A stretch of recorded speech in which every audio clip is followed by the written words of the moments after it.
Welcome back, everybody. I'm making another video outside. Hopefully there's not too many mosquitoes or other bugs distracting me, but it's just such a nice day out. I wanted to make this video outside, and I wanted to talk again about the gold and silver markets. I think they're at such a pivotal point right now, a very historic point, because in the last 3 years especially, but then even prior to then, gold and silver were very range-bound, and they were very much so a controlled market. And what do I mean by that? I don't necessarily mean that there were no free market participants whatsoever and that the price was completely manipulated, but there was a lot of manipulation going on, especially in silver. Of course, silver, and on the COMEX market, gold as well.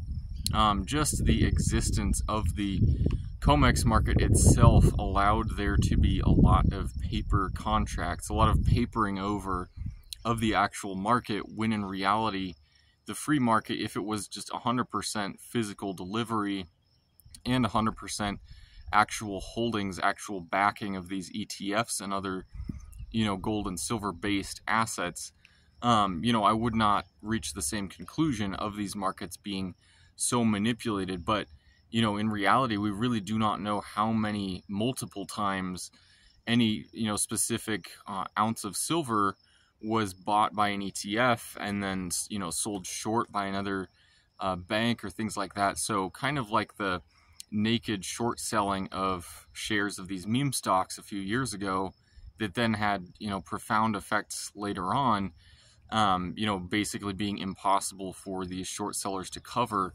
I do think there's a lot of papering over of the physical silver and gold markets that is now kind of finally being uncovered. At the end of 2023, JP Morgan went to China, and actually a lot of other big banks have since gone to China. And there's a lot of speculation in terms of why they are going to China, because it's very infrequent that they do that. And a lot of people have pointed out that China does not sell physical gold, and so a very likely reason for these big banks going to China actually has to do with their silver short positions and their need for physical silver. So whether it's JP Morgan, Bank of America, other large established financial banks and financial money makers out there going to China, it's a really telling instance of where we are in the gold and silver market right now. And I think it's really interesting to point out just the discrepancy in the Shanghai metals market versus the London and New York metals markets.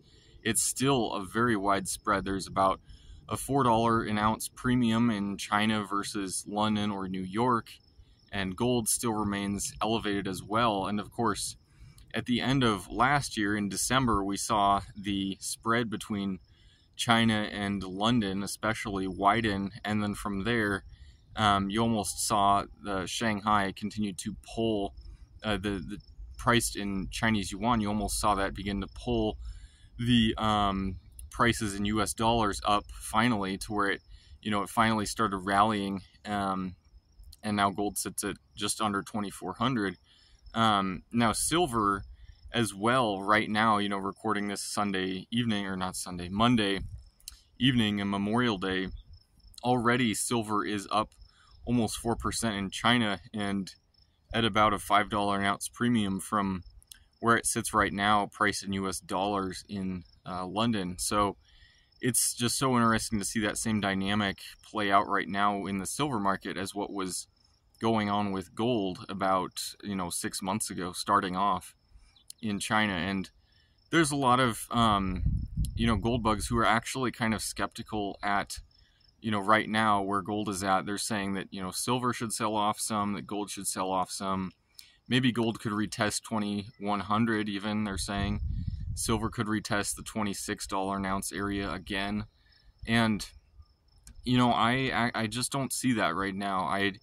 I don't see the potential for gold and silver to do that. Now, they totally could do that. I could be wrong in my assessment out there, but I do not see the, anything close to euphoria or anything like that some of these people are talking about. They're saying that, oh, there's too much optimism in silver and gold. There's too much, optimism in terms of where they're going in coming months. And I just don't see that. There's still so much skepticism out there in these markets that I think, unfortunately, in the last 3 years especially, people have kind of been lulled into just expecting really lackluster performance, to where when it finally does break out, and once the manipulation, once the almost just fixing of these prices is taken away, it's hard to convince people that that's over. And so I haven't changed my positioning at all in these markets. I do expect them to continue to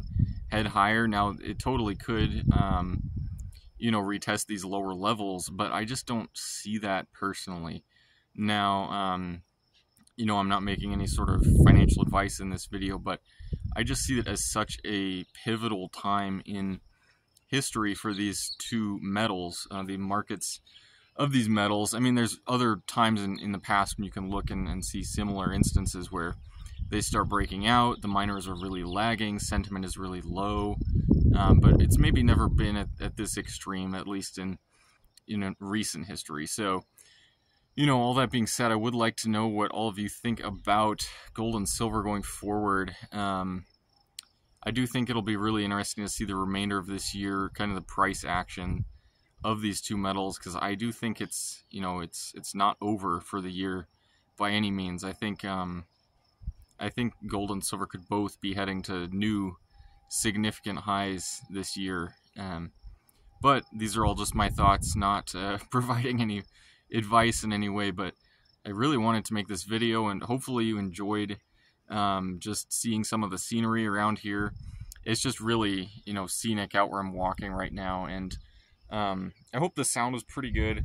The microphone sometimes picks up some of the wind and surrounding noise, so I hope that that worked out pretty well. But let me know what you think all about this in the comment section below, and I hope to see all of you again at